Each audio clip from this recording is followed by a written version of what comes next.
जैसे ये हाथ इस तरीके से ले जाकर बहुत शरीर को ढीला रखते हुए ये एक मूवमेंट, रोक के इस तरफ, फिर ये एक मूवमेंट, रोक के इस तरफ, ये गर्दन के लिए, फिर ये इस तरीके से सामने की तरफ और ढीला। ये 5-5 बार आप तीनों दिशाओं में कर लीजिएगा। इसको पीछे ले जाना है। नमस्कार, मैं अंशुमन शर्मा। हम है जय आरोग्य अस्पताल के फिजियोथेरेपी विभाग में। हम यहाँ हाथ में बहुत दिनों से दर्द है, यहाँ पर हाथ में। और जब को आराम मिला? हाँ, थोड़ा सा। हम यहाँ बात करते हैं फिजियोथेरेपी विभाग के विभाग अध्यक्ष डॉक्टर वैभव चौबे सर से। आखिर बॉडी का दर्द बिना दवा के सिर्फ फिजियोथेरेपी से कैसे ठीक किया जा सकता है, हम सर से जानेंगे कि फिजियोथेरेपी है क्या। देखें एक विस्तृत रिपोर्ट। धन्यवाद, मैं अंशुमन शर्मा।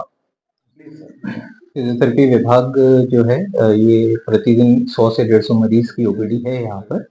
और अभी हमारे आदरणीय डॉक्टर दाकर सर और हमारे सुपरिंटेंडेंट सुधीर सक्सेना सर के नेतृत्व में ये विभाग धीरे करके अब हम बढ़ा रहे हैं, जिसमें हम चाहेंगे कि ये कैपेसिटी जो आज हम 150 लोगों को लाभ दे पा रहे हैं, ये हम जितने ज्यादा से ज्यादा हो सके उतने मरीजों को ये लाभ दे सकें। फिजियोथेरेपी देखिए बिना दवा गोली बिना ऑपरेशन के भौतिक चिकित्सा का प्रकार है। तो भौतिक चिकित्सा में हमको किसी तरीके की दवा गोली या शल्य चिकित्सा के बिना हम अगर किसी के तकलीफों को दूर कर सकते हैं तो वो फिजियोथेरेपी द्वारा किया जा सकता है। इसमें सबसे पहले आप देखेंगे तो अभी जो कॉमन केसेस, जैसे अभी बात हो रही थी आपसे कि क्या कॉमन केसेस अभी ज्यादा आ रहे हैं, तो मूलतः अभी हमारे पास में गर्दन दर्द, कमर दर्द, कंधे दर्द, घुटने दर्द, तो ये जो दर्द के मरीज हैं ये सबसे ज्यादा है।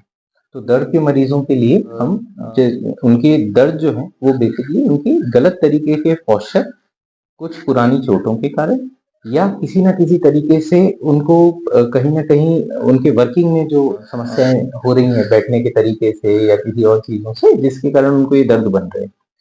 इन दर्दों के लिए उनकी जो मांसपेशियां हैं अगर वो प्रॉपर अलाइनमेंट में नहीं होंगी, वो प्रॉपर अपने एक एंगल पे काम नहीं करेंगी, गलत तरीके से काम करेंगी, तो उनको ये दर्द और जोड़ के मूवमेंट में तकलीफें आएंगी। तो ये फिजियोथेरेपी जो भौतिक चिकित्सा जिसे हम कहते हैं, इसकी मदद से हम उनके मांसपेशियों का अलाइनमेंट, मांसपेशियों का पूरा सुचारू रूप से कार्य करना निश्चित करते हैं। तो जब ये हम सुनिश्चित करेंगे कि उनकी मांसपेशियां अच्छे से कार्य कर रही हैं तो उनको दर्द की संभावनाएं बहुत कम हो सकती है। सर, जैसे बच्चों को भी देखा है हमने और ऑफिस वर्क करते हैं उन्हें भी देखा है कि कुर्सी पर 4-4, 5-5 घंटे बैठे रहते हैं एक साथ, तो उन्हें बैक पेन और भी कई दर्द होते हैं। तो इस स्ट्रेस, इस तनाव को दूर करने के लिए, बॉडी के तनाव को दूर करने के लिए क्या करें हम 5 मिनट या 2 मिनट में कि हम फ्री हो जाए, रिलैक्स हो जाए? सबसे पहली चीज तो ये ध्यान रखिए कि आपके बैठने का तरीका किस तरह जी। जब आपका काम 4 से 5 घंटे बैठने, चाहे वो स्टूडेंट लाइफ हो, चाहे ऑफिस का काम हो या आपका किसी और तरीके की सिटिंग आपकी रहती हो, तो आपको कुर्सी का जो तरीका है वो हमेशा ध्यान रखिएगा, आप सीधी कुर्सी इस्तेमाल कीजिए। इसको हम वैसे वर्क स्टेशन मॉडिफिकेशन या अर्गोनॉमिक्स कहते हैं। तो अर्गोनॉमिक्स में क्या आता है कि आपका पोस्चर कैसा होना चाहिए बैठने का, ताकि आपकी मांसपेशियों पे कम से कम दबाव, कम से कम उन्हें परेशानी हो। तो आपकी जो कुर्सी है वो हमेशा अगर लगातार बैठने की स्थिति है तो सीधी कुर्सी होना चाहिए। 90 डिग्री की सीधी लकड़ी की जो कुर्सियां होती थी पहले टाइम पर, आपने देखा हो लोगों के घरों में भी, ऑफिस में भी आपको मिलती थी, तो सीधी हत्थे वाली 90 डिग्री की जो कुर्सी होती है लकड़ी की, उसको आप इस्तेमाल करें। पहला, जब भी आप उस पर बैठते हैं तो हमेशा पीछे की तरफ को सपोर्ट लगा के, आप जैसे कूल्हे का हिस्सा आपका पीछे कुर्सी पर टच होगा तो पीछे रीढ़ की हड्डी का सीधापन मेंटेन रहेगा आपका, ताकि ये पोजीशन से मांसपेशियों पे दबाव कम रहेगा, थकान कम रहेगी आपको। तो आप लगातार ज्यादा देर तक काम बैठ के कर सकते हैं। फिर भी मूलतः हम सभी को, सभी मरीजों को, सभी स्टूडेंट्स को भी ये सलाह देना चाहते हैं कि आप लगातार जब बैठकर पढ़ते हैं तो हर 1 घंटे, 45 मिनट से 1 घंटे में एक बार के लिए खड़े हो जाइए। या तो आप थोड़ा सा पानी पीकर आ जाएं, वॉशरूम होकर आ जाएं, या खड़े होकर कुछ मूवमेंट्स जो आप कर सकते हैं वो मैं आपको बता देता हूँ कि वो किस तरीके से कर सकते हैं।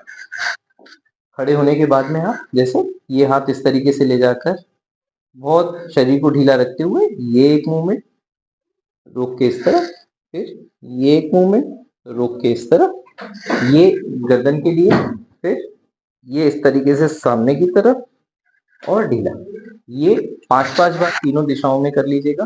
इसको पीछे ले जाने की आपको ज्यादा जरूरत नहीं है, केवल ये सामने और बाजू में ये कर लीजिएगा।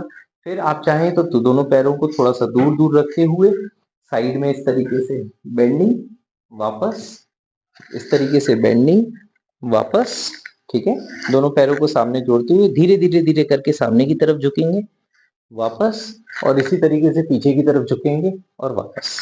ये मूवमेंट आप 2 से 3 बार करें और थोड़ा सा 10-20 कदम चल के कमरे में, फिर आप अपना बैठकर वापस से काम आपका शुरू कर सकते हैं, ठीक है। तो ये हर 45 मिनट से 1 घंटे में 1 मिनट का समय लगेगा इतना पूरा करने में आपको। बस ये 1 मिनट का समय आप ब्रेक करके और फिर वापस अपने काम में आ सकते हैं, तो मांसपेशियों पे दबाव भी कम रहेगा। हाँ, इसमें ये ध्यान रखिएगा, जो स्ट्रेचिंग्स आपको बोली हैं ये कॉमन स्ट्रेचिंग है। अगर आपको पहले ही दर्द है तो ये ना करें, पहले सलाह लें, इसके बाद ही इनको करें। जिन्हें दर्द नहीं है वो बहुत हल्के हाथ से, बहुत हल्का सा मूवमेंट है, ऐसा नहीं कि जोर से पकड़ के खींच रहे हैं, ऐसा मत कीजिएगा, नहीं तो मांसपेशियों में चोट भी पहुंच सकती है। तो ये पहले आप या तो सलाह ले लें या एक बार जो जिनको दर्द नहीं है वो हल्के हाथ से इसको कर सकते हैं, दोनों तीनों स्ट्रेच। मेरा नाम सुरेखा सागर है। मेरे यहाँ हाथ में बहुत दिनों से दर्द है, यहाँ पर हाथ में। और दर्द की वजह क्या है? सर हमें खुद नहीं मालूम दर्द की वजह क्या है, बस ये काम हम करते हैं तो ज्यादा दर्द होने लगता है। जी। सर ने क्या बताया अभी? सर ने बताया कि इस साइड से सोना नहीं है, इस हाथ से तकिया थोड़ा कम, थोड़ा पतला तकिया लगाना है। और आपको आराम मिला फिजियोथेरेपी कराने से? आपको आराम मिला? हाँ, थोड़ा सा आराम। जी, थैंक यू, धन्यवाद। धन्यवाद। मैं अंशुमान शर्मा।